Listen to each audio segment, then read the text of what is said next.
जय हिंद दोस्तों, इंडिया तक चैनल में आप सभी का स्वागत है।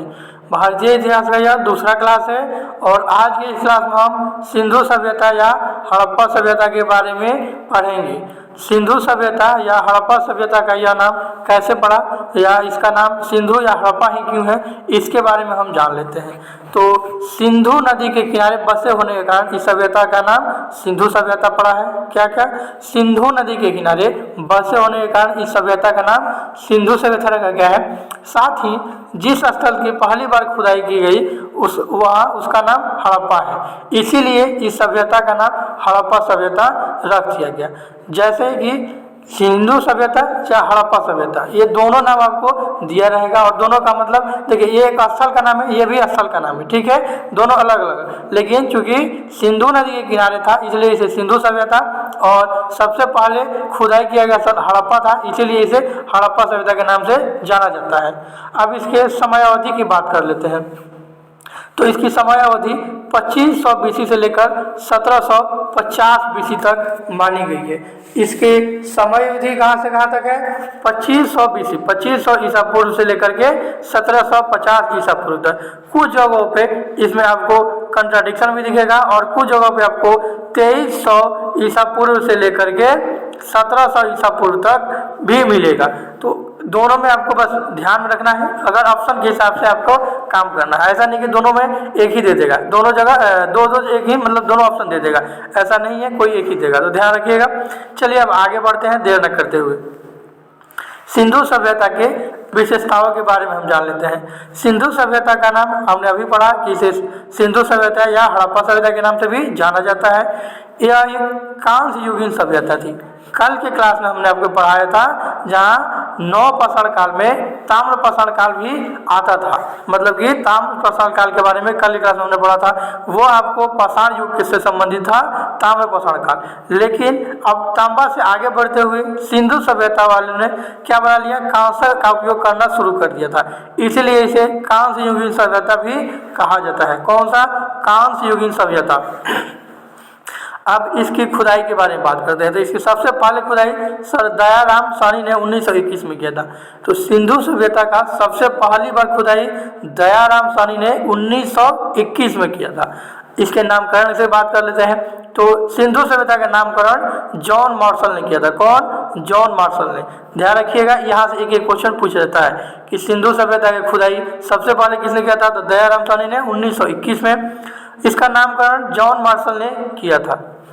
इसके लिपि की बात करें तो सिंधु सभ्यता की लिपि भाव चित्रात्मक थी। क्या थी? भाव चित्रात्मक। और साथ ही आपको ये बात और बताते चलें कि सिंधु सभ्यता की लिपि जो अभी तक पढ़ी नहीं गई है। क्या नहीं है? पढ़ी नहीं गई है सिंधु सभ्यता की लिपि। और यह क्या है? भाव चित्रात्मक है, मतलब सिर्फ इसे चित्रों से दर्शाया गया है।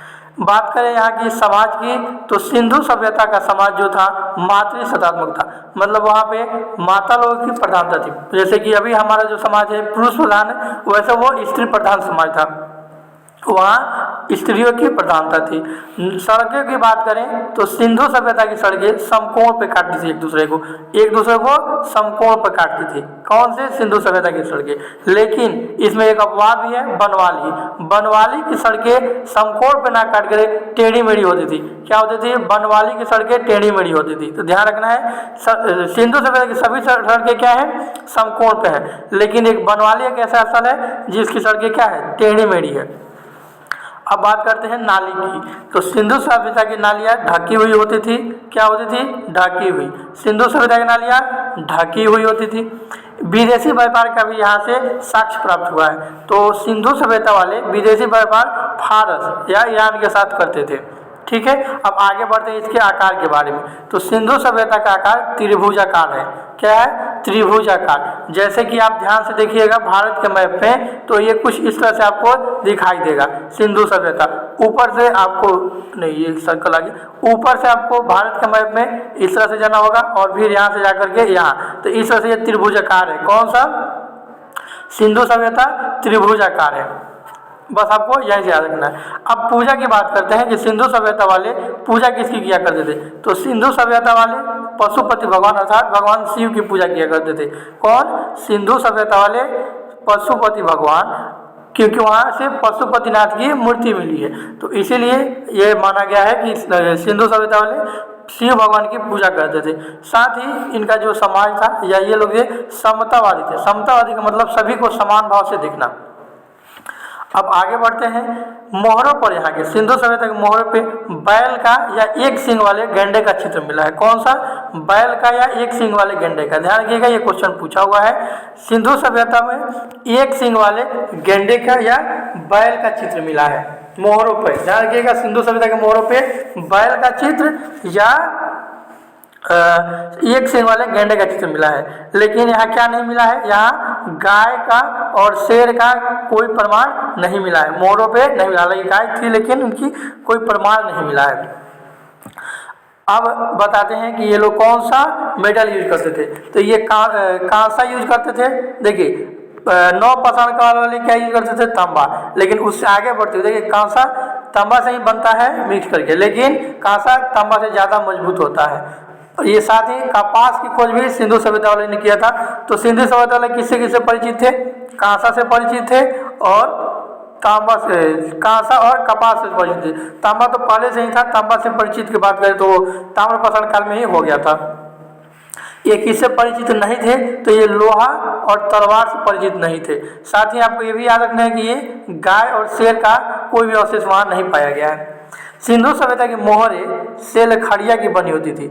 सिंधु सभ्यता की मोहरे सेल खड़िया की बनी होती थी। साथ ही ये लाल रंग की होती थी। कौन होती थी? लाल रंग की। सिंधु सभ्यता के व्यापार की बात करें तो इनका मुख्य व्यवसाय व्यापार था। व्यवसाय इनका क्या था? व्यापार था। और इनकी अर्थव्यवस्था जो थी कृषि मूलक थी। जैसे हमारी भी अभी अर्थव्यवस्था है, क्या है? कृषि मूलक ही। और इनका जो व्यवसाय था क्या था? व्यापार। तो ये व्यवसाय के रूप में व्यापार को बढ़ावा देते थे। जैसे कि चावल वगैरह वगैरह जो भी गेहूँ का भी उत्पादन वगैरह करते थे तो उसी को बेचते थे। और ये हो गया आपका उत्पादन किसका करते थे? तो कृषि से संबंधित उत्पादन करते थे। तो अर्थव्यवस्था देख लिया हमने और व्यापार देख लिया। अब हम यहाँ से आगे बढ़ते हैं। आगे बढ़ते हुए ध्यान रखना है कि इतने चीज़ों को आप यहाँ तो स्क्रीनशॉट ले लीजिए या PDF आपको टेलीग्राम पे मिल जाएगा हमारी। अब एक और बात ध्यान देना है कि सिंधु सभ्यता से पूछता है कि सिंधु सभ्यता का उत्तरी स्थल कौन था, दक्षिणी स्थल कौन था और पश्चिमी कौन था और पूर्वी कौन था। तो इन स्थलों के बारे में हम ट्रिक से याद कर लेते हैं। इसको आप ट्रिक से याद कर सकते हैं। कैसे? देखिए, सबसे पहले हम हमेशा लिखना कहाँ से शुरू करते हैं? पश्चिम साइड से।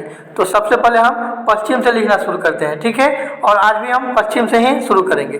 पश्चिम में देखिए क्या है? सूतकागुंडूर। इसको मान लेते हैं हम सिंधु स्थल। तो सिंधु सभ्यता का पश्चिमी पॉइंट था सूतकागुंडूर। वैसे इसका उत्तर, यहाँ से हम यहाँ से घूमना शुरू करते हैं। उत्तरी पॉइंट हो गया इसका मांडा। उत्तरी पॉइंट मांडा। पूर्वी हो गया आलमगीरपुर और दक्षिण हो गया दयामाबाद। इसके लिए ट्रिक है सम बराबर ऐड। क्या है? सम बराबर ऐड। स से सूतकागुंडूर, स से सूतकागुंडूर, म से मांडा, ए से आलमगीरपुर, द से दयामाबाद, डी से दयामाबाद। तो आपको ये ट्रिक से याद रखना है। कौन सा ट्रिक है? सम बराबर ऐड। और फिर शुरुआत लिखना कहाँ से शुरू करना है? सम बराबर ऐड को पश्चिम से लिखना शुरू करना है। तो स से सूतकागुंडूर, म से मांडा, ए से आलमगीरपुर और डी से दयामाबाद। अब यहाँ से एक और क्वेश्चन पूछा है, ये चारों स्थल किस नदी के किनारे बसे थे? ये क्या है? चारों पॉइंट है, मतलब सबसे दक्षिणी पॉइंट, सबसे उत्तरी पॉइंट, सबसे पूर्वी पॉइंट और सबसे पश्चिमी पॉइंट किसका? सिंधु सभ्यता है। जैसे कि आज हम लोग भारत के सबसे पूर्वी उत्तरी पॉइंट पढ़ते हैं, इसी तरह से आपको यहाँ उत्तरी और दक्षिणी पॉइंट पढ़ते चलना है। चलिए आगे बढ़ते हुए देखते हैं। तो सिंधु सभ्यता का जो नदियों है, अब नदियों को देख लेते हैं, ये भी शुरू से करते हैं। तो जो सूतकागुंडूर है वो दास की नदी के किनारे है। जो मांडा है या चिनाब नदी के किनारे है। उत्तरी पॉइंट जो मांडा है या चिनाब नदी के किनारे है। जो पूर्वी पॉइंट आलमगीरपुर है या हिंडन नदी के किनारे है। ये आलमगीरपुर ध्यान रखिएगा यूपी में है। ये चिनाब जो है मांडा है यूपी जम्मू एंड कश्मीर में है। पश्चिम में आपका सूतकागुंडूर ये पाकिस्तान में है और दक्षिण में दयामाबाद ये गुजरात में है। गुजरात नहीं, महाराष्ट्र में है। तो ध्यान रखना है। नदियों की बात करें तो सूतकागुंडूर दास की नदी का है, मांडा चिनाब नदी के किनारे, और आलमगीरपुर हिंडन नदी किनारे, साथ ही दयामाबाद प्रवरा नदी किनारे। अगर प्रवरा ऑप्शन में नहीं रहेगा तो ध्यान रखना है गोदावरी, तो आपको यह याद रखना है। चलिए अब ट्रिक देख लेते हैं नदियों के लिए। नदियों के लिए ट्रिक है डच है पर भारत में नहीं, तो डच तो चलेगा है, डच है पर, और उसके बाद आपको छोड़ देना, मतलब भारत में नहीं को यहाँ से हटा देना है। तो डच है पर, तो ड से दासका नदी, च से चिनाब नदी, ह से हिंडन नदी, प से प्रवरा नदी। तो आपको ये 4 नदियाँ हो गया, ड से दास नदी, च से चिनाब नदी, ह से हिंडन नदी, प से प्रवरा नदी, या अगर प्रवरा नहीं रहता है तो आपको क्या लगाना है गोदावरी नदी। तो चलिए एक बार फिर से हम दोहरा देते हैं आपके लिए। सिंधु सभ्यता का सबसे पश्चिमी पॉइंट सुतका के डोर दास की नदी के किनारे, सिंधु सभ्यता का सबसे उत्तरी पॉइंट मांडा चिनाब नदी के किनारे, सिंधु सभ्यता का सबसे पूर्वी पॉइंट आलमगीरपुर, कहाँ से आलमगीरपुर यूपी में है ये, हिंडन नदी किनारे, साथ ही दक्षिण पॉइंट दयामाबाद प्रवरा या गोदावरी नदी किनारे। तो आपको ये चारों ध्यान रखना है। ठीक भी बता दिए हैं कि स्थल के लिए सम बराबर है और नदियों के लिए डच है पर भारत में नहीं, तो इस तरह से आप इसको दोनों को याद रख सकते हैं। अब हम सिंधु सभ्यता के जो स्थल थे उनको बारी बारी से एक एक करके पढ़ना शुरू करते हैं। तो सबसे पहले हम इसमें देखेंगे कि सिंधु सभ्यता का विस्तार किन किन राज्य में था, वर्तमान के किन किन क्षेत्रों में सिंधु सभ्यता का विस्तार था। तो आइए पहले हम वो देख लेते हैं। बात करें सिंधु सभ्यता के पाकिस्तान में कौन कौन से क्षेत्र थे, तो सिंधु सभ्यता का अभी वर्तमान का बलूचिस्तान, पंजाब और सिंध प्रांत, ये आपका किसका है, सिंधु सभ्यता का भाग है। मतलब कि प्राचीन सिंधु सभ्यता वर्तमान के बलूचिस्तान, पंजाब और सिंध प्रांत में। भारत की बात करें तो भारत के पंजाब क्षेत्र, कौन कौन सा, भारत का पंजाब क्षेत्र, भारत का पंजाब, गुजरात, राजस्थान, हरियाणा, पश्चिमी उत्तर प्रदेश, जम्मू कश्मीर और पश्चिमी महाराष्ट्र, ये कौन से क्षेत्र हैं, ध्यान रखिएगा ये कौन से क्षेत्र हैं, तो ये से क्षेत्र है सिंधु सभ्यता से संबंधित क्षेत्र है। कौन कौन सा, पंजाब, गुजरात, देखिए उत्तर भारत में ही सभी है। पंजाब के नीचे आप आइएगा तो राजस्थान के नीचे गुजरात, और फिर यहाँ से थोड़ा दाहिने साइड बढ़िएगा तो हरियाणा, फिर पश्चिमी उत्तर प्रदेश, और सबसे ऊपर में जाइएगा जम्मू कश्मीर, और सबसे नीचे में पश्चिमी महाराष्ट्र। तो ये किससे जुड़े हुए हैं, ये आपको सिंधु सभ्यता वाले स्थल है। अब सभी स्थलों के बारे में हम एक एक करके पढ़ना शुरू करते हैं। चलिए, सिंधु सभ्यता की विश्व की सबसे प्राचीन सभ्यता, ये नहीं मान जाती है, ध्यान रखिएगा। विश्व की सबसे प्राचीन सभ्यता कौन सी थी, मेसोपोटामिया की सभ्यता। विश्व की सबसे प्राचीन सभ्यता मेसोपोटामिया की सभ्यता है, जो क्या है, ग्रामीण सभ्यता है। लेकिन सिंधु सभ्यता नगरीय सभ्यता थी, ध्यान रखिएगा। विश्व का सबसे पहला नगरीय सभ्यता सिंधु सभ्यता है। तो विश्व की पहली नगरीय सभ्यता सिंधु सभ्यता है। और ये भी आपको ध्यान रखना है कि सिंधु सभ्यता नगरीय व्यवस्था थी, मतलब नगरीय सभ्यता थी, एक नगर के रूप में विकसित था। साथ ही अगर विश्व की सबसे पुरानी सभ्यता मेसोपोटामिया की बात करें तो वो क्या थी, वो ग्रामीण सभ्यता थी। अब हम सिंधु सभ्यता की एक एक जगहों को, एक एक स्थल को एक एक करके उसकी विशेषताओं, वहाँ से क्या क्या उत्खनन से प्राप्त हुआ है, उन सभी के बारे में जानेंगे।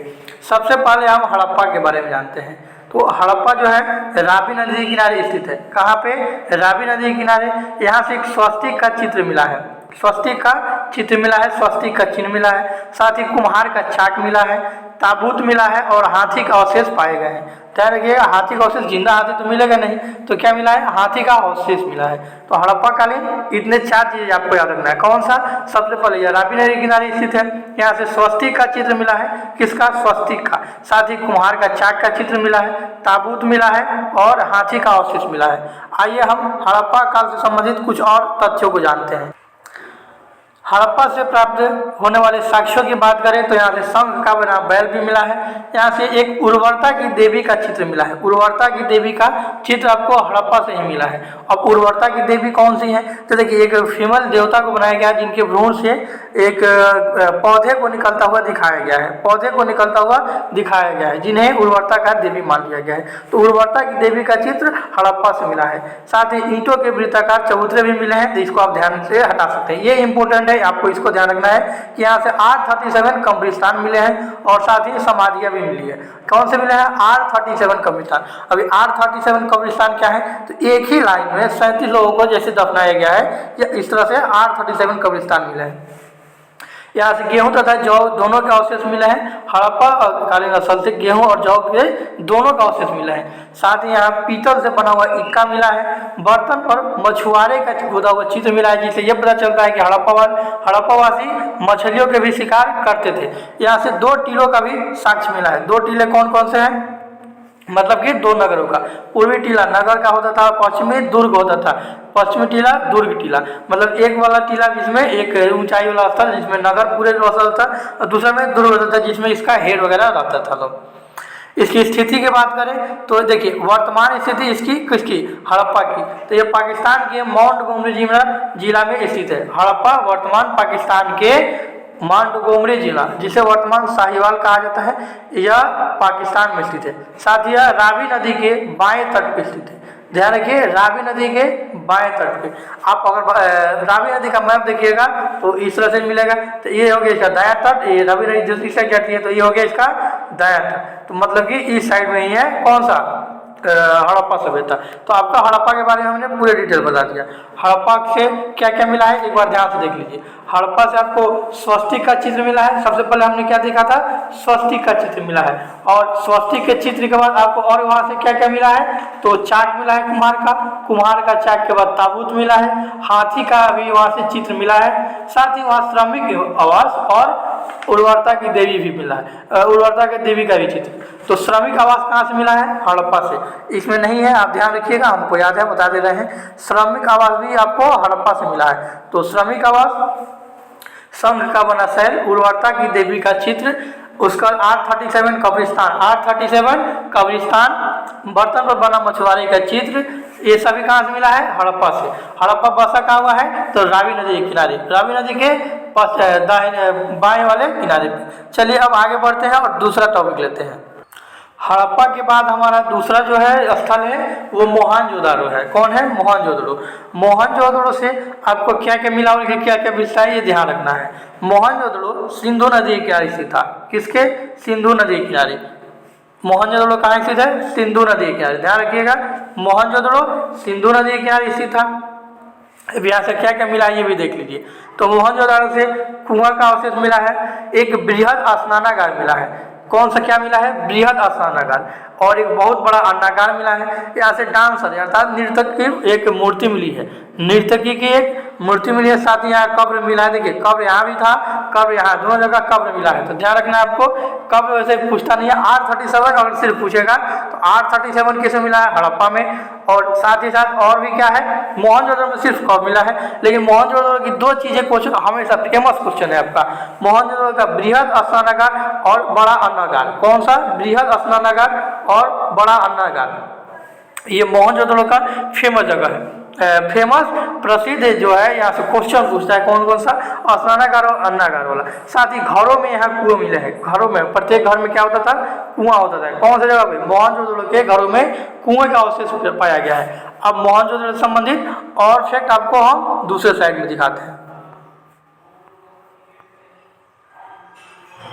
तो आइए अब मोहनजोदड़ो का हम दूसरे स्थल दिखाते हैं, मोहनजोदड़ो से संबंधित हम और फैक्ट दिखाते हैं। तो सबसे पहले मोहनजोदड़ो का जो शाब्दिक अर्थ है वो है मृतकों का टीला। क्या है, मृतकों का टीला। मोहनजोदड़ो का शाब्दिक अर्थ है मृतकों का टीला।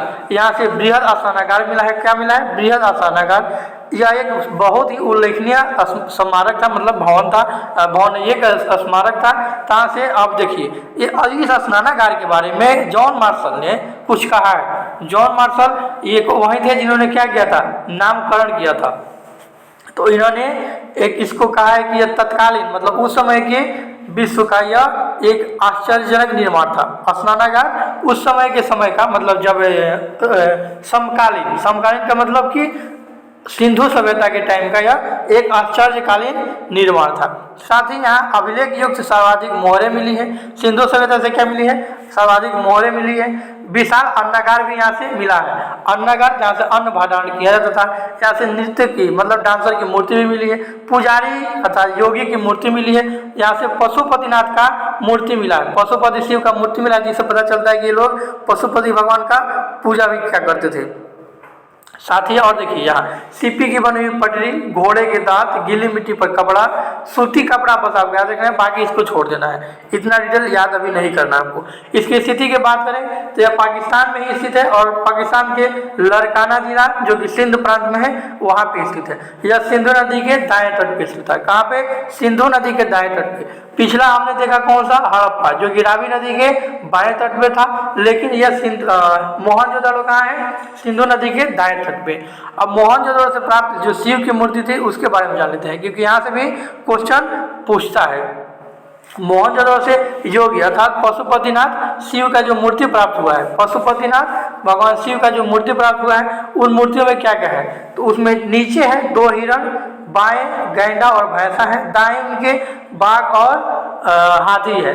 यहाँ पे है सपोज कीजिए भगवान, नीचे हो गए, नीचे उनके 2 हिरण हो गए, बाएं साइड देखिए इनके बाएं साइड पड़ेगा तो बाएं हो गए गैंडा और भैंसा, गैंडा और भैंसा, बाएं 2 पशु दाएं, बाघ और हाथी 2 पशु, तो 2 2 4 पशु, और नीचे 2 हिरण, तो 2 हिरण मतलब एक प्रकार के, तो टोटल कितना प्रकार के पशु हो गए? टोटल 5 प्रकार के पशु, और टोटल कितने हो गए? तो नंबर में 6 और लेकिन टाइप में 5, क्योंकि हिरण कितने हैं? 2 है। तो ये आपको क्वेश्चन पूछता है पीसीएस में, ये आपको ध्यान रखना है। तो इस आश्चर्यजनक निर्माण कौन से कहा है? जॉन मार्शल ने कहा था, ठीक है। और जॉन मार्शल ने ही क्या किया था? इसका नामकरण भी किया था सिंधु सभ्यता का। तो इसके बारे में हमने देख लिया, मोहनजोदड़ो के बारे में। अब हम दूसरा स्थल लेते हैं। मोहनजोदड़ो में आपको एक और चीज ध्यान रखना है, यह सिंधु सभ्यता का सबसे बड़ा बिगेस्ट कौन सा सबसे बड़ा स्थल था? कौन? सिंधु सभ्यता का सबसे बड़ा स्थल मोहनजोदड़ो ही था। और भारत में कहेगा तो भारत में दूसरा होगा। सिंधु सभ्यता का सिर्फ पूछेगा तो मोहनजोदड़ो। चलिए अब हम चान्होदाड़ो के बारे में पढ़ते हैं। तो चान्होदाड़ो से क्या क्या मिला है?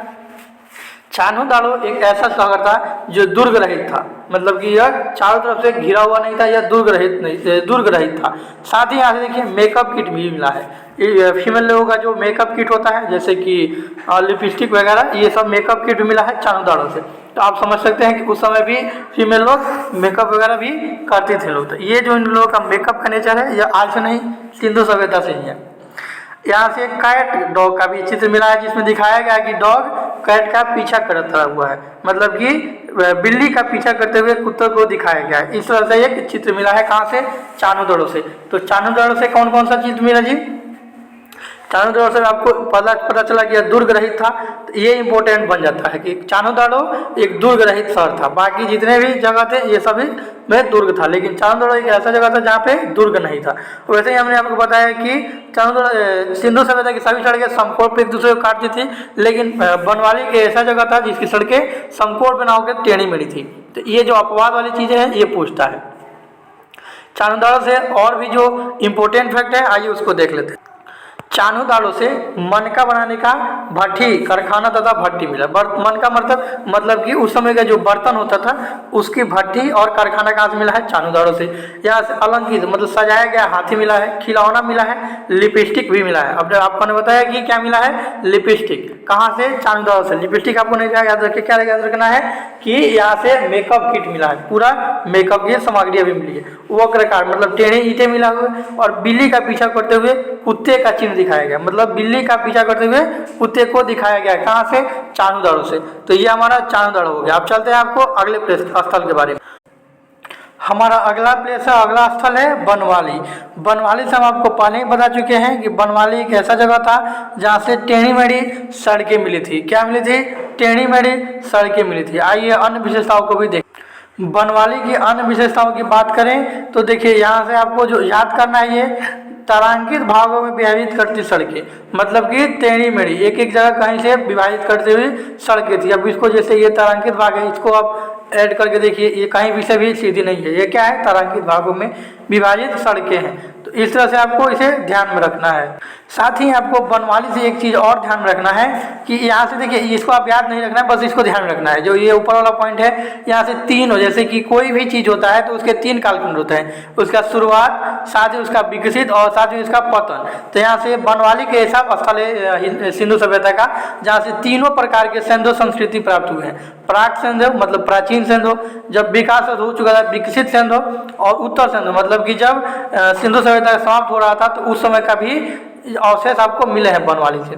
साथ ही आपको सड़कें हमने बता दिया कि ये सड़कें कहाँ थी? समकोण पे एक दूसरे को काटती थी। लाजवर्थ व कार्नेलियन के मन के, इसे आपको नहीं याद रखना है। हल की आकृति के खिलौने, ये जरूर आपको याद रखना है। हल की आकृति के खिलौने, ये बीपीएससी का पूछा हुआ भी क्वेश्चन है कि हल की आकृति के खिलौने कहाँ से पाए गए हैं, या हल का आकृति या हल कहाँ पाया गया है। तो आपको कहाँ बताना है जी, बनवाली। ध्यान रखिएगा, बनवाली से आपको क्या पाया गया है, हल की आकृति के खिलौने या हल पाया गया है। लेकिन अगर आपसे पूछेगा कि हल से जुता हुआ खेत या जूते हुए खेत, तो वो आपको कालीबंगा में चला जाएगा। लेकिन यहाँ से सिर्फ क्या पूछा है, बनवाली। ध्यान रखिएगा, बनवाली से क्या पूछा है, हल की आकृति के खिलौने। तो हल का खिलौना पूछे या हल पूछे तो बनवाली, लेकिन अगर जूता हुआ खेत पूछे तो आपको कालीबंगा। चलिए अब आगे है, मुहरे एवं बटखरे भी यहाँ से मिले हैं। कहाँ से, बनवाली से। अब इसकी स्थिति जान लेते हैं। तो बनवाली का जो स्थिति है आपको कहाँ है, बनवाली का स्थिति है आपका फतेहाबाद जिला हरियाणा। कौन सा, हरियाणा का फतेहाबाद जिला। बनवाली की स्थिति आपने जान लिया, किया है फतेहाबाद जिला हरियाणा। तो बनवाली के बारे में 3-4 चीज़ें आपको याद रखनी है। सबसे यहाँ की टेढ़ी मेढ़ी सड़कें, दूसरा है हल के खिलौने, यहाँ से मुहरे में बटखरे भी मिली हैं, साथ ही हरियाणा का फतेहाबाद जिला में स्थित है। मात्र 3 चीज़ें आपको बनवाली से याद रखनी है। 3 चीज़ें, हल के खिलौने, कौन कौन से, हल के खिलौने, टेढ़ी मेढ़ी सड़कें, हल के खिलौने, टेढ़ी मेढ़ी सड़कें, और यह हरियाणा के फतेहाबाद जिले में स्थित था। तो ये बनवाली की 3 विशेषताएं। आगे बढ़ते हैं। अब बनवाली के बाद हमारा अगला स्थल है कालीबंगन। कालीबंगन भी एक फेमस जगह है। अब यहाँ से देखिए क्या क्या मिला है आपको। कालीबंगन से हल मतलब टेराकोटा का हल नहीं, बल्कि सिर्फ हल से जोता हुआ खेत मिला। ध्यान रखिएगा, कालीबंगन से हल से जोता हुआ खेत, लेकिन बनवाली से हल के खिलौने मिले हैं। दोनों आपको डिफरेंस ध्यान रखना है। अब जब यहाँ जोता हुआ खेत मिला है तो आपको ध्यान रखना है कि यहाँ से हल भी मिला ही होगा। लेकिन बनवाली से जो बीपीएससी ने क्वेश्चन दिया था और उसमें उन्होंने बनवाली को आपको दिखाया था। चलिए क्वेश्चन के बारे में हम क्वेश्चन में डिस्कस करेंगे। यहाँ आपको ध्यान रखना है कालीबंगा से आपको क्या क्या ध्यान रखना है, जोता हुआ खेत, काली मिट्टी और चूड़ी। 3 चीज़ें यहाँ से भी ध्यान रखनी है आपको। कालीबंगन से कौन कौन सी 3 चीज़ें हुई, तो जोता हुआ खेत, काली मिट्टी के बर्तन तथा काली मिट्टी से बनी हुई चूड़ियाँ। कहाँ से, कालीबंगन से। तो 3 चीज़ें, जुता हुआ खेत, चूड़ी और काली मिट्टी के बर्तन या काली मिट्टी की चूड़ियाँ। यहाँ से पेंट किया हुआ ईंटें भी मिली हैं, सजाई गई ईंट। आइए बनवाली के बारे में नहीं, कालीबंगा के बारे में हम और सारी जानकारियाँ देख लेते हैं। कालीबंगा के विशेषताओं को देख लीजिए थोड़ा सा। ईंटें, यहाँ से ईंट मिली है, तो कच्ची और पक्की दोनों प्रकार की ईंट मिली है। कच्ची ईंटें मिली है जिनसे क्या बना हुआ था, भवन, मतलब कि घरों में जो प्रयुक्त हुआ था वहाँ कच्ची ईंटें, और नालियों में, कुओं में, स्नानागारों में सिर्फ पक्की ईंटें। घरों में कच्ची ईंटें, ध्यान रखिएगा, घरों में कच्ची ईंटें और नालियों एवं स्नानागारों में पक्की ईंटें। अब इसे ध्यान में याद कैसे रखिएगा, तो देखिए घरों में बहुत सारी ईंट लगती हैं तो वहाँ वो महंगा पड़ेगा, कॉस्टली आएगा, इसलिए वहाँ पे कच्ची ईंटें लगा दिया गया। लेकिन नालियाँ एवं स्नानागार, कुआं, ये सब सरकारी खर्चों बनता है और सरकार के पास पैसे ज़्यादा होता है, तो वहाँ पे क्या बन गया, वो पक्की ईंटों से उन्होंने बनवाया। साथ ही यहाँ से जूते हुए खेत आपको मिले हैं। कहाँ से जी, कालीबंगा से जूते हुए खेत। भूकंप के साक्ष्य भी मिले हैं कालीबंगा से। एक चबूतरे पर अग्निकुंड का निर्माण मिला है, एक आयतागर। ये आपको चबूतरा नहीं याद रखना है, बस जूता हुआ खेत याद रखना है, ईंट याद रखना है, साथ ही पेंटेड ईंट भी आपको याद रखना है। हाँ, अग्निकुंड याद रखना है क्योंकि अग्निकुंड से क्वेश्चन पूछता है। अग्निकुंड कहाँ से मिला है जी आपको, अग्निकुंड आपको कालीबंगा से मिला है। कालीबंगा, काली मतलब काला होता है, बंगा मतलब चूड़ी होता है, तो कालीबंगा के कारण से काली मतलब काला, बंगा, कालीबंगा से आपको ध्यान रखना है कि काली चूड़ियाँ भी यहाँ पे मिली है। यहाँ से सेल खड़ी की मुहरें भी मिली है। कालीबंगा से सेल खड़ी की मुहरें भी मिली है, और क्या क्या चीज़ मिली है उसको भी देख लीजिए। तो मृदभान के टुकड़े, इसे पूरा याद नहीं रहा, बस इसको आप याद रखिए कि स्थल कौन सा है जी, शॉर्ट में स्थल क्या है इसका, तो राजस्थान का हनुमानगढ़ी जिला। कौन सा, कालीबंगा का स्थल है। अभी वर्तमान स्थिति इसकी हनुमानगढ़ जिला, कहाँ का, राजस्थान का हनुमानगढ़ जिला। यहाँ से अग्निकुंड मिला है, सेल खड़ी की मोहरें, जूते हुए खेत, साथ ही ईंटें। क्या क्या, ईंटें और चूड़ियाँ। ध्यान रखिएगा, ईंटें और चूड़ियाँ। लिपस्टिक आपको कहाँ से मिला था, ध्यान दीजिए, थोड़ा सा यहाँ आप कंफ्यूज हो सकते हैं। लिपस्टिक या मेकअप किट जो आपको मिला था वो कहाँ से मिला था जी? वो चान्हूदाड़ो से मिला था। लेकिन चूड़ियों की बात करें तो चूड़ी कहाँ से मिला गया? कालीबंगा। तो कालीबंगा में सिर्फ चूड़ियाँ, देखिए कालीबंगा, काली का मतलब काला और चूड़िया मतलब काली मिट्टी से बनी हुई चूड़िया कहाँ मिली आपको? कालीबंगा से।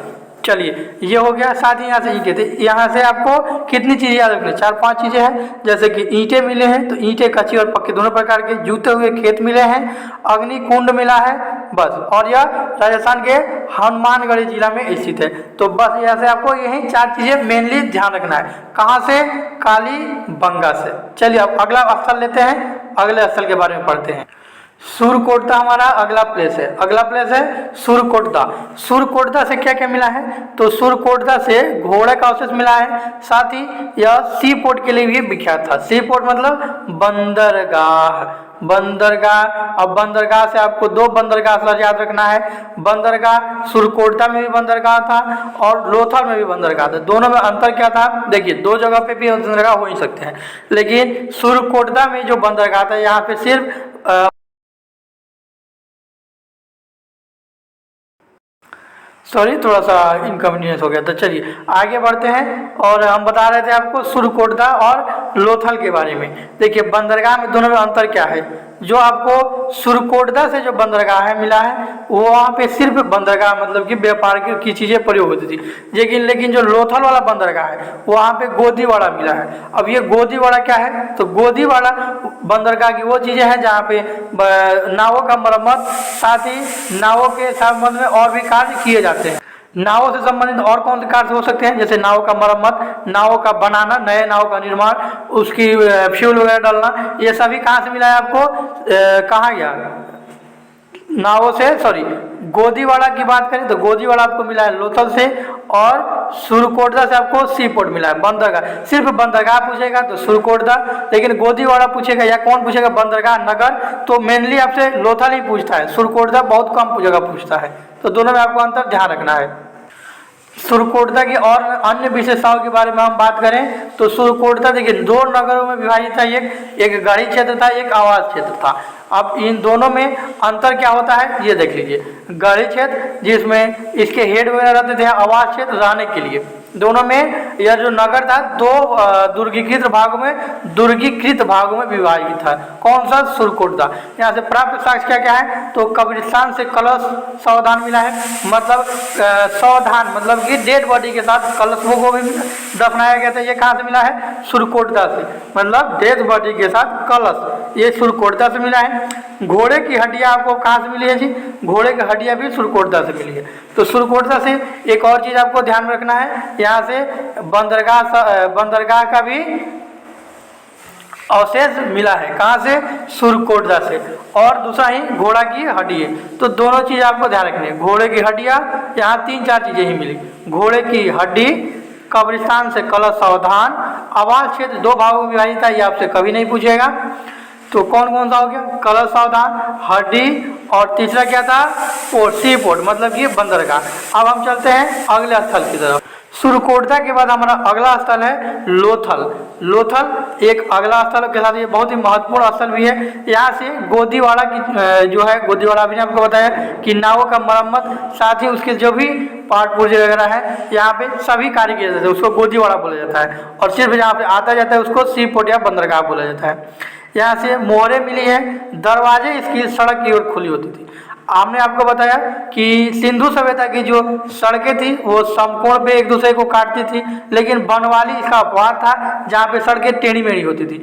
वैसे ही दरवाजों की बात करें तो सिंधु सभ्यता की दरवाजे सड़कें की ओर न खुलकर कहाँ खुली होती थी?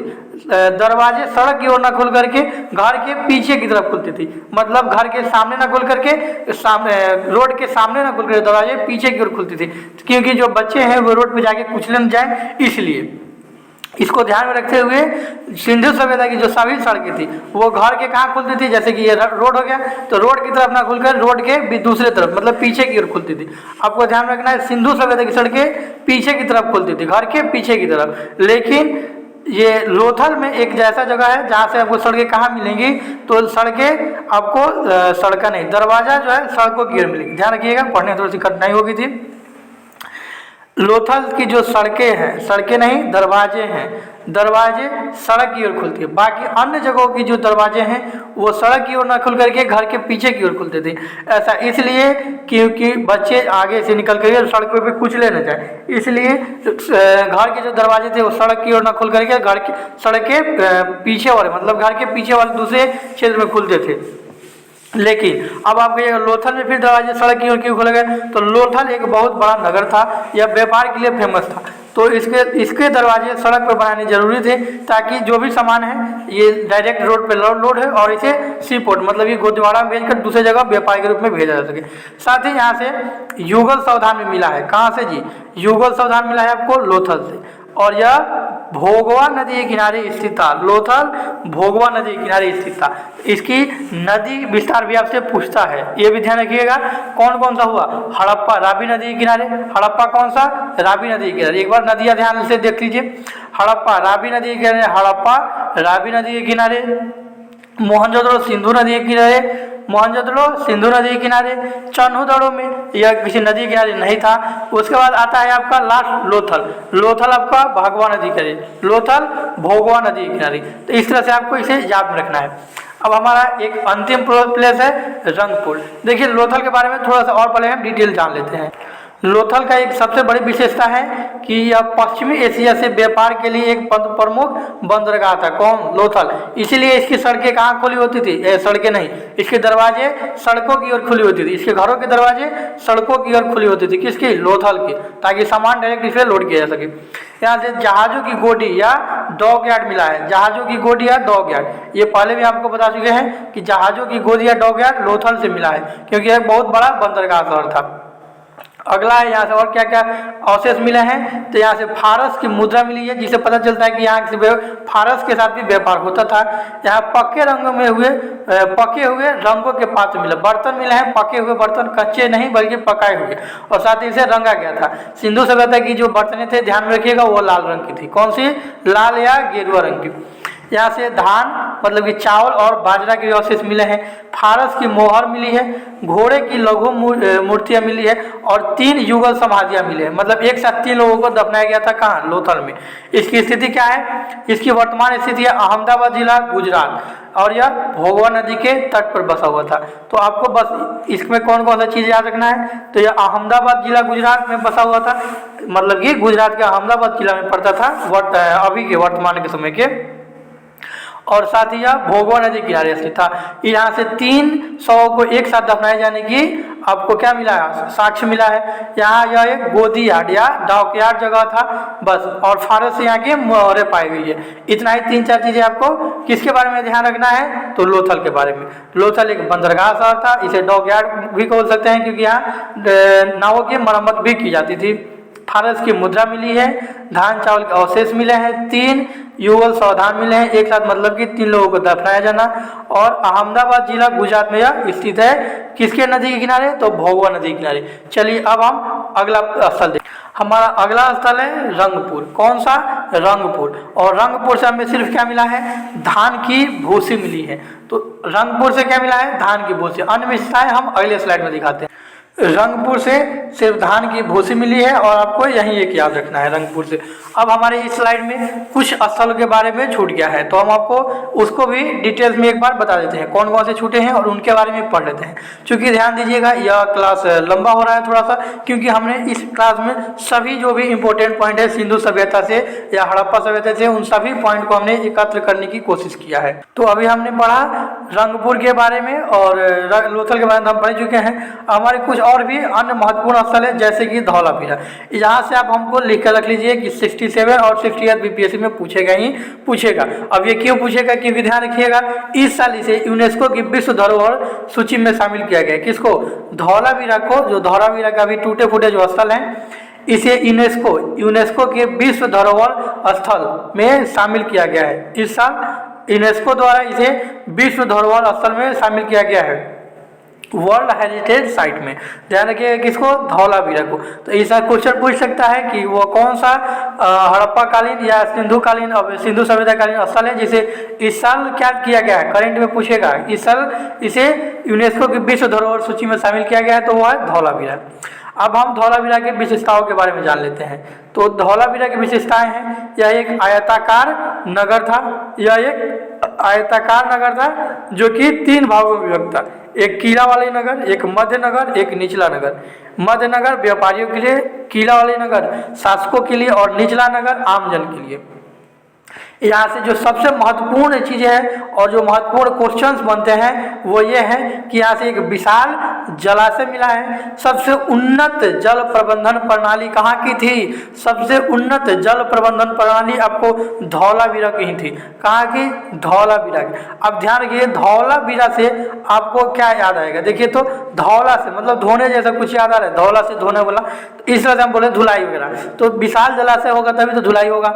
साथ ही उन्नत जल प्रबंधन भी होना चाहिए। जब धुलाई होगा तो उन्नत जल, धुलाई बोले मतलब कपड़े वगैरह की धुलाई बोल सकते हैं या कुछ भी। तो विशाल जलाशय, उन्नत जल प्रबंधन, साथ ही यहाँ से हड़प्पा लिपि के बड़े आकार के 10 चिन्हों वाला एक शिलालेख मिला है। तो आपको इसे ध्यान में रखना है। यहाँ से एक क्वेश्चन आपको सब सीधा खड़े पूछेगा, कौन सा? यहाँ से उन्नत जल प्रबंधन प्रणाली किसकी थी, अर्थात सबसे उन्नत जल प्रबंधन प्रणाली कौन सी सिंधु स्थल या सिंधु सभ्यताकालीन स्थल का था? तो वो कौन सा हो जाएगा आपका? धौलावीरा का। तो ये हो गया हमारा धौलावीरा। अब अगला हमारा है रोपण। रोपण के बारे में भी कुछ चीज़ें हैं तो ध्यान रखिएगा। रोपण का आधुनिक नाम है रूपनगर। क्या है? रूपनगर। यहाँ से क्या क्या मिली है? सेलखड़ी की मोहरे, चट के बटखरे, ये आपको नहीं याद रखना है, सेलखड़ी की मोहरे रख सकते ध्यान में। तांबे के बने हुए कुल्हाड़ी, तांबे के बाण मतलब कि जो तीर धनुष चलाया जाता है वहाँ से बाण, बाणों के अगला जो भाग है बढ़ा के लिखा हुआ, ध्यान से देखिएगा। बाण का जो अगला भाग मतलब तीर धनुष में जो तीर का अगला भाग होता है वो तीर का बना हुआ मिला है। साथ ही यहाँ से कुल्हाड़ी भी मिला है, मृदभान और छुड़ा नाइफ भी मिला है। मृदभान मतलब बड़े वाले, यहाँ क्या आगे घड़ा को मृदभान बोला जाता है। मनुष्य के साथ पालतू कुत्ते को दफनाए जाने का साक्ष्य आपको मिला है। कहाँ से? तो ये हमारा स्थल है कौन सा? रोपड़। रोपड़ से मनुष्य के साथ पालतू कुत्ते। रोपड़ को आप छोड़ भी सकते हैं क्योंकि रोपड़ बहुत ही इंपॉर्टेंट जगह हमारे अनुसार नहीं है, क्योंकि रोपड़ से क्वेश्चन बहुत कम ही पूछा है। बीपीएससी में तो पूछा ही नहीं अभी तक, हो सकता है पूछ भी थे तो कोई बात नहीं। यहाँ आपको क्या मिला है? पालतू कुत्ते के साथ आदमी को दफनाए जाने का साक्ष्य मिला है रोपड़ से। चलिए, इसकी आधुनिक स्थिति जो है पंजाब, भारत के जो पंजाब है इसमें है और यह सतलज नदी के बाएं तट पर स्थित था। अगला है हमारा दयामाबाद।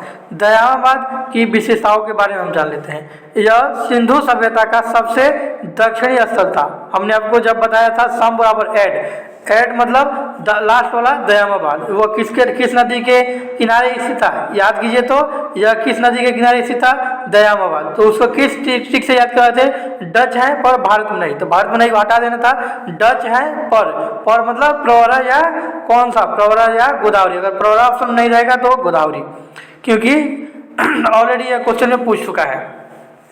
यहाँ से और क्या क्या मिला है? रथ चलाते हुए मनुष्य, सांड गैंडे की आकृतियाँ, सिंधु लिपि की एक मोहर मिली है, मृदभान, तस्तरी और प्याला मिला है हमारे इस दक्षिणी स्थल दयामाबाद से। चलिए, अब इसकी स्थिति अहमदनगर जिला महाराष्ट्र। कहाँ पे? अहमदनगर जिला महाराष्ट्र। दयामाबाद की स्थिति अहमदनगर जिला महाराष्ट्र, प्रवरा नदी के बाएं तट पे, या आप इसे गोदावरी नदी भी बोल सकते हैं। अब ये नदी गोदावरी नहीं है, देखिए इसमें आपको क्या कंफ्यूजिंग आएगा कि यह गोदावरी नदी नहीं, गोदावरी नदी की सहायक नदी है प्रवरा नदी। इसीलिए यह क्वेश्चन में पूछा था कि यह प्रवरा नदी के किनारे स्थित है या गोदावरी। तो जो एग्जाम में क्वेश्चन पूछा था उसमें प्रवरा नहीं था ऑप्शन में, गोदावरी ऑप्शन में था। ठीक है, तो गोदावरी हो जाएगा। तो इस तरह से हमने एक एक करके जो भी महत्वपूर्ण स्थल थे सिंधु सभ्यताकालीन उसके बारे में पढ़ लिया है। अब हम कुछ इंपॉर्टेंट फैक्ट है एक परीक्षा की दृष्टि से उसको देख लेते हैं। कपास का खेती का प्रारंभ सबसे पहले हड़प्पा या सिंधु निवासियों ने किया था। सिंधु सभ्यता या हड़प्पा का वासियों ने क्या शुरू किया था? आपको कपास की खेती करना। विश्व में कपास की खेती का प्रारंभ कहाँ हुआ था? भारत के हड़प्पा सभ्यता वाले एरिया में। सिंधु सभ्यता में क्रय विक्रय वस्तु विनिमय था। उस समय मैक्सिमम क्रय विक्रय वस्तु विनिमय ही प्रचलित था। उस समय सिक्कों का प्रचलन नहीं था। कुछ जगहों पे आपको मोहरों का प्रचलन था, जहाँ पे मोहरे से भी क्या क्रय विक्रय होता था। सिंधु सभ्यता के बाट की बात करें तो सिंधु सभ्यता के बाट मुख्यतः घनाकार थे। क्या थे? घन के आकार थे। बाट क्या थे? घन के आकार थे। मेलुहा की पहचान सिंधु क्षेत्र से की गई है। मेलुहा की पहचान सिंधु क्षेत्र से की गई है। ये आपके लिए एक इम्पोर्टेंट पॉइंट है। इसके बारे में कुछ चीज़ें आपको ध्यान से जानना पड़ेगा। मेलुहा की पहचान सिंध क्षेत्र से की गई है। मतलब जो मेलुहा स्थित था किस क्षेत्र में स्थित था? सिंध क्षेत्र में। यह यूपीएससी में पूछा हुआ क्वेश्चन था कि मेलुहा किससे संबंधित है, तो यह सिंध क्षेत्र। साथ ही आपको एक और चीज़ ध्यान रखना है, बोगज कोई क्वेश्चन पूछा हुआ है, हालांकि हमने इसमें नोट्स में नहीं ऐड कर पाए हैं। तो एक बोगज कोई नामक स्थल था, बोगज गोई। यह एशिया माइनर अर्थात ईरान में स्थित एक स्थल था। इस अब यहाँ से एक अभिलेख मिला है, जिस अभिलेख में ऐसे राजाओं को उल्लेख किया गया है जिनके नाम आर्यों जैसे थे, और यहाँ जो संधियों के साक्ष्य तथा रक्षा के लिए यहाँ इंद्र, ध्यान रखिएगा, यहाँ इंद्र की पूजा होती थी, वरुण की पूजा होती थी। मतलब जो भारतीय देवताएं हैं उनकी पूजा होती थी, इसीलिए बोगज गोई प्रसिद्ध था। तो बोगज गोई इसलिए प्रसिद्ध है क्योंकि वहाँ जो अभिलेख प्राप्त हुए हैं उनमें वैदिक देवियों देवताओं का वर्णन मिलता है। तो बोगज गोई से आपको ध्यान में रखना है। ये एक इंपॉर्टेंट पॉइंट है जो हमारे नोट्स में छूट गया था। अगला है धातु की मूर्तियाँ लुप्त मोम या मधुभिक्ष विधि से बनाई जाती थी। ये इंपॉर्टेंट नहीं है, इसको छोड़ दीजिए। सर्वाधिक मूर्तियाँ पशु पक्षियों की प्राप्त हुई है। ये इंपॉर्टेंट है, पूछ सकता है कि सिंधु सभ्यता सर्वाधिक मूर्तियाँ किसकी प्राप्त हुई है? तो सर्वाधिक मूर्तियाँ पशु पक्षियों की प्राप्त हुई है। सर्वाधिक मोहरें शैलखंड की बनी हुई थी, आपको पहले हम बता चुके हैं। सिंधु सभ्यता के मोहरों पर एक सिंग वाले घेरा या कुबड़ वाले बैल का चित्र मिला था। इनका प्रमुख खेल क्या था? सिंधु सभ्यता का प्रमुख खेल पासा था। क्या था? पासा था सिंधु सभ्यता वालों का प्रमुख खेल। अब हम आगे बढ़ते हैं, थोड़ा सा और इम्पोर्टेंट जो विशिष्ट तत्व है, फैक्ट है, उसके बारे में जान लेते हैं। आपको हम पहले बता चुके हैं, लोह के ज्ञान इनको नहीं था, इन्हें सिर्फ किसका था? कांसा का ज्ञान था। लेकिन कांसा के साथ सोना, चांदी, तांबा एवं कांसा की जानकारी थी। लोहा की जानकारी वैदिक युग जो कि इसके बाद हम बताएंगे उनके लोगों की थी। किसकी जानकारी? तो लोहे की जानकारी। और लोहे की जानकारी नहीं ने कृषि क्रांति लाया और मानव क्या हो गया? अस्थायी जीवन जीने लगा। हाथ से चलित चाकों का प्रयोग कहाँ से मिला है आपको? सिंधु सभ्यता से। मूर्ति पूजा का प्रचलन था क्योंकि यहाँ से शिव भगवान का मूर्ति मिला है। साथ ही अन्य देवी का भी मूर्ति मिला है। शेर के अवशेष का अभाव था, साथ ही यहाँ गाय के भी अवशेष का अभाव था। आप ये भी बोल सकते हैं, क्वेश्चन पूछता है कि सिंधु सभ्यता वाले निम्न से किस पशु से परिचित नहीं थे, तो उसमें ऑप्शन में गाय ज़्यादा रहता है, शेर नहीं रहेगा।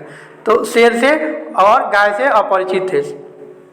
अगला है घोड़े के अवशेष प्राप्त हुए लेकिन कोई चित्र नहीं मिला है। अब ये मेन पॉइंट के बाद हम यहाँ कुछ जो है उत्खनन करता है उनके बारे में आपको देखना पड़ेगा और याद रखना पड़ेगा कि सबसे पहले किस स्थल को किसने उत्खनन किया और कौन इसके उत्खनन करता है या खोज करता है। तो आपको सबका याद नहीं रखना है, हड़प्पा का याद रखना है। हड़प्पा का दयाराम साहनी 1921 में, मोहनजोदड़ो के राखालदास बनर्जी, इन दोनों को। और तीसरा है अंबिका चंद्र मजूमदार, चनुदड़ो के मजूमदार। एजी मतलब अंबिका चंद्र मजूमदार, अंबिका चंद्र से चनुदड़ो। मोहनजोदड़ो की रखवाली करते थे राखालदास बनर्जी, और हड़प्पा से दयाराम साहनी। ये सबसे पहला स्थल जिसे इन्होंने खोदा था। तो ये याद करने के ट्रिक हो गए, इन तीनों को ही बस याद रखना है, बस इन तीनों को ही याद रखना है। तो इस तरह से अब हमारा क्या हड़प्पा सभ्यता से सभी फैक्ट जो थे कंप्लीट हुए, जो इम्पोर्टेंट क्वेश्चन थे वो कंप्लीट हुए। अब हम आपको दिखाते हैं कि बीपीएससी जो है हड़प्पा सभ्यता से कैसे कैसे क्वेश्चन पूछी है, और साथ ही इन क्वेश्चन को हम सॉल्व करना शुरू करते हैं। तो अभी जो आपके स्क्रीन पर क्वेश्चन दिख रहा है यह बीपीएससी प्री का कौन सा है? 40th, मतलब 40वां बीपीएससी का क्वेश्चन पूछा हुआ है। यह 1995 में पूछा था कि हड़प्पा में मिट्टी के बर्तनों पर सामान्यतः किस रंग का उपयोग हुआ था। तो आपको बहुत बार हम बता चुके हैं, लाल रंग का या गेरुआ रंग का मिट्टी का रंग इस पे होता था। मतलब जो बर्तन होते थे हड़प्पा कालीन वो लाल या गेरुआ रंग के होते थे। साथ ही यहाँ की मोहरें शैलखड़ी की बनी होती थी, वो भी लाल रंग की ही होती थी। आइए अगला क्वेश्चन देखते हैं। अगला क्वेश्चन क्या है? अगला क्वेश्चन आपको देखना है ध्यान से। ये कौन सा है? 39वीं बीपीएससी का है।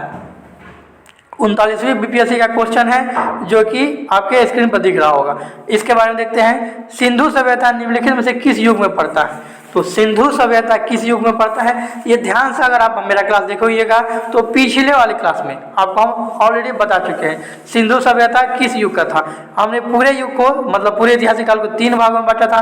पहला था प्रागैतिहासिक, कौन सा, प्रागैतिहासिक या प्रागैतिहासिक, दूसरा था आदि ऐतिहासिक और तीसरा था ऐतिहासिक काल, और चौथा ये उत्तर ऐतिहासिक काल नामक कोई जगह नहीं था। तो इन तीनों में आप ध्यान से देखिए, आदि ऐतिहासिक जिसमें पाषाण काल था, प्रागैतिहासिक जिसमें आपका कौन था, सिंधु सभ्यता, और ऐतिहासिक जिसमें अभी वर्तमान में हम लोग जो है जिसमें जिसका लिखित साक्ष्य उपलब्ध है।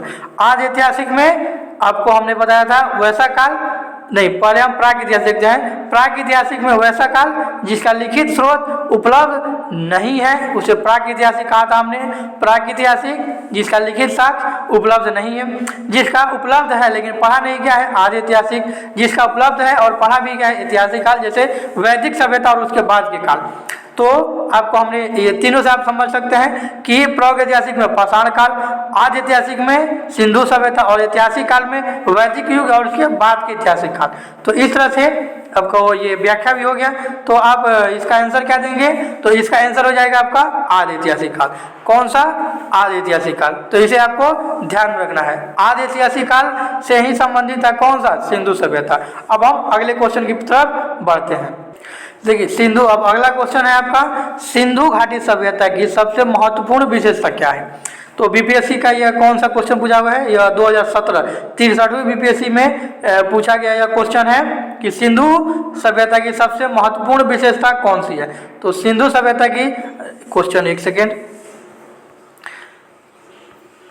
सिंधु सभ्यता की महत्वपूर्ण विशेषता क्या है, क्वेश्चन आ गया। सिंधु सभ्यता की सबसे महत्वपूर्ण विशेषता, देखिए मेहराब तो मिले नहीं, पूजा स्थल मिले हैं लेकिन यह पूजा स्थल नहीं मिले, सिर्फ भगवान की मूर्तियों मिली है। कला और वास्तुकला के लिए भी प्रसिद्ध नहीं था, लेकिन यहाँ से पक्की इमारतें मिली है जिस कारण यह नगरीय व्यवस्था भी थी। तो इस तरह से हम कह सकते हैं इसका ऑप्शन ए सही होगा। कौन सा, सिंधु सभ्यता की सबसे महत्वपूर्ण विशेषता देखिए यहाँ की पक्की ईंटों से बनी हुई इमारतें थी। तो ये क्वेश्चन भी आपको बीपीएससी 63वीं का पूछा हुआ था। अगला क्वेश्चन है आपका निम्नलिखित में से कौन सा एक हड़प्पा स्थल का बंदरगाह है। हड़प्पा कालीन बंदरगाह आपको बहुत जोर दे के हमने बताया था, 2 स्थल थे, कौन कौन से, याद आ रहा है कुछ आपको। तो हड़प्पा कालीन जो बंदरगाह थे 2 स्थल थे, एक लोथल था जहाँ से कोतीवाड़ा भी मिला है, और एक और था सुरकोटदा जहाँ से आपको बंदरगाह मिला है। ऑप्शन में कहीं भी आपको सुरकोटदा नहीं है लेकिन लोथल है, तो आप लोथल के साथ जाएंगे। यह बीपीएससी 53वीं से 65वीं में पूछा गया क्वेश्चन है, ध्यान रखिएगा। अगला क्वेश्चन लेते हैं हड़प्पा कालीन सभ्यता से संबंधित। अगला हमारा क्वेश्चन है कि किस हड़प्पाकालीन स्थल से टेराकोटा का हल मिला है। टेराकोटा का हल, अगर आप वीडियो ध्यान से देखे होइएगा तो आपको ये क्वेश्चन मिला होगा कि टेराकोटा का हल आपको कहाँ से मिला है। ध्यान से देखिए, 2 चीजें मिला है, कौन सा, कालीबंगा से जुते हुए खेत, और साथ ही अब जब खेतों की जुताई होगी तो हल तो यहाँ मिलेगा ही मिलेगा, लेकिन टेराकोटा मतलब टेराकोटा का जो हल मिला है वो आपको कहाँ से मिला है, ध्यान रखिएगा। टेराकोटा यहाँ कह रहा है तो वो टेराकोटा का हल बनवाली से मिला है। कहाँ से, बनवाली से, ध्यान रखिएगा, टेराकोटा का हल बनवाली से मिला है। जब हमने आपको बनवाली पढ़ाया था तो आपको बहुत जोर देकर बताया था कि बनवाली से खिलौने, हल क्या की थी कि खिलौने या टेराकोटा का हल मिला है, लेकिन कालीबंगा से आपको क्या मिला है, जूते हुए खेत। अब टेराकोटा के हल से खेत को जिताई तो होगी नहीं, उसके लिए आपको लकड़ी या तांबे का हल चाहिए, तो आपको कालीबंगा से तांबा या लकड़ी का हल बोल सकते हैं, या सिर्फ हल पूछेगा। यहाँ से अगर टेराकोटा हटा दिया जाए, कौन सा हटा दिया जाए, टेराकोटा अगर हटा दिया जाए तो इसका आंसर कुछ और ही हो जाएगा। टेराकोटा सिर्फ हटा दिया जाए, सिर्फ हल पूछे तो इसका आंसर कालीबंगा हो जाएगा, क्योंकि कालीबंगा से ही जोते हुए खेत और हल मिले हैं। लेकिन टेराकोटा मतलब कि मिट्टी के जैसा होता था यह, तो टेराकोटा का हल पूछेगा तो बनवाली। आप इसका आंसर देख सकते हैं, बीपीएससी ने इसका आंसर बनवाली ही दिया था, ध्यान रखिएगा, बनवाली ही दिया था बीपीएससी ने इसका आंसर। अगला क्वेश्चन की तरफ बढ़ते हैं। अगला है निम्न में से किस हड़प्पा नगर में जूते हुए खेतों के निशान मिले। लीजिए आ गया क्वेश्चन, यह पिछले साल 66 बीपीएससी का पूछा हुआ क्वेश्चन है कि निम्न में से किस हड़प्पा नगर में जूते हुए खेतों का निशान मिला है। तो जोते हुए खेत कहाँ से मिला है, कालीबंगा से मिला है। कालीबंगा से और क्या मिला है, चूड़ी मिला है, जोते हुए खेत मिले हैं, अलंकृत ईंट मिले हैं, और 2 प्रकार के यहाँ से ईंट मिले हैं। यह कालीबंगा स्थित भी कहाँ पे था, तो यह राजस्थान में स्थित था। कहाँ से? कालीबंगा को राजस्थान में स्थित था। तो आपको हम इसे बता चुके हैं। कालीबंगा से ही आपको क्या मिला है? जूते हुए खेत, और यह हड़प्पा नगर था। साथ ही यहाँ से हल मिले हैं, लेकिन लकड़ियाँ सिर्फ हल पूछेगा। टेराकोटा का हल पूछ दिया तो आपको चेंज करना है, जो कि ऊपर वाले क्वेश्चन में था टेराकोटा का हल बनवाली था। चलिए अब नेक्स्ट क्वेश्चन देखते हैं। नेक्स्ट क्वेश्चन आपका थोड़ा सा टेढ़ा है, ध्यान रखिएगा। ये पूछा है निम्नलिखित में से हड़प्पा और मोहनजोदड़ो के उत्खनन से संबंधित नहीं थे, तो इनमें से कौन ऐसा व्यक्ति था जो हड़प्पा और मोहनजोदड़ो की खुदाई से संबंधित नहीं था? अब ऑप्शन से आप देखिए, आर.डी. बनर्जी। आर.डी. बनर्जी मतलब रखालदास बनर्जी। ये क्या थे भाई? ये तो इससे संबंधित थे। रखालदास बनर्जी इससे संबंधित थे।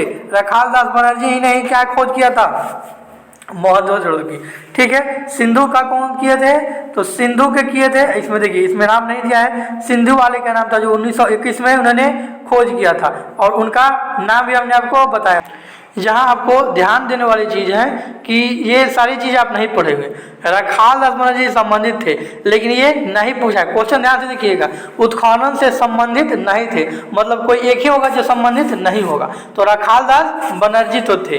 साथ ही यहाँ से आपको अगला जो है दयाराम साहनी थे, लेकिन इसमें ऑप्शन में नहीं दिया है। तो इसका आंसर क्या होगा, इस पे ध्यान दीजिए। तो इसका आंसर क्या होगा? ये होगा वी.ए. स्मिथ। और वी.ए. स्मिथ कौन थे, इनके बारे में जान लेते हैं। और इसका आंसर यही क्यों होगा और कोई क्यों नहीं होगा, इसके बारे में भी हम थोड़ा सा आपको अच्छे से समझा देते हैं। देखिए, यहाँ जो है 1921 में सबसे पहले दयाराम साहनी ने खोज किया। उसके बाद आपको माधवरूप वर्ष ने हड़प्पा के उत्खनन के कार्य में संलग्न है। तो 1921 में आपको कौन से थे? दयाराम साहनी, उसके बाद रखालदास बनर्जी, उसके बाद वत्स जी भी आ गए, और के.एन. दीक्षित भी हड़प्पा और मोहनजोदड़ो की खुदाई से संबंधित थे। वी.ए. स्मिथ जो थे, यह एक भारतविद और कला इतिहासकार के रूप में प्रसिद्ध थे। मतलब ये सिर्फ कला और संस्कृति के बारे में इन्होंने बताया था। किसके कारण? भारत के कला व संस्कृति से संबंधित थे। लेकिन आर.डी. बनर्जी, के.एन. दीक्षित और एम.एन. वत्स ये किससे संबंधित थे? यह सिंधु और हड़प्पा के खुदाई से संबंधित थे। यह बीपीएससी का कहाँ गया? बीपीएससी का प्री का 56वीं से 59वीं का क्वेश्चन है, जो कि 2015 में पूछा गया था। तो इस तरह से हमने मोहनजोदड़ो से सभी टॉपिक्स कंप्लीट कर लिए हैं, सभी क्वेश्चन भी कंप्लीट कर लिए हैं। अगर आपको वीडियो पसंद आया हो तो इसे लाइक करें, साथ ही साथ दोस्तों में शेयर करें। Thanks for watching. कल मिलते हैं वैदिक सभ्यता के साथ। अगर आपको कोई क्यूरी हो, कोई कुछ पूछना हो तो आप हमें कमेंट कर सकते हैं, या कोई सजेशन देना चाहते हैं, उसके लिए आपका बहुत बहुत स्वागत है। Thanks for watching. जय हिंद।